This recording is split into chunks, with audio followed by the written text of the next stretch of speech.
తెలంగాణ రాజకీయాల్లో ప్రస్తుతం ఓ కొత్త చర్చ మొదలైంది. మాజీ ముఖ్యమంత్రి కేసీఆర్ కుమార్తె ఎమ్మెల్సీ కల్వకుంట్ల కవిత తన తండ్రికే కంట్లో నలుసుగా మారారా అనే ప్రశ్న ఇప్పుడు విస్తృతంగా వినిపిస్తోంది. బీఆర్ఎస్ పార్టీ అనుమతి లేకుండానే ఆమె సొంత ఎజెండాతో జాగృతి జెండాలతో కార్యక్రమాలు నిర్వహిస్తున్నారు. ఈ కమిటీలలో ఎక్కువగా బీసీలకు ప్రాధాన్యత ఇవ్వడం విశేషం.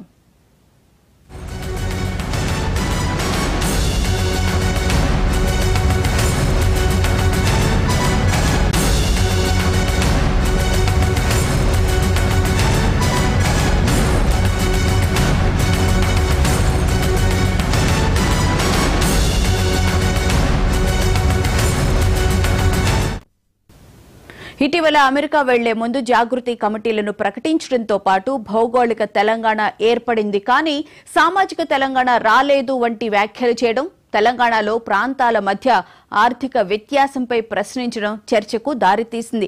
అంతేకాదు తీవ్ర అసంతృప్తిని వ్యక్తం చేస్తూ తన తండ్రి కేసీఆర్ కు 5 పేజీల లేఖ రాయడం సంచలనం సృష్టించింది. బతుకమ్మ దారెటు అనే అంశం ఇప్పుడు తెలంగాణ రాజకీయాల్లో హాట్ టాపిక్ గా మారింది.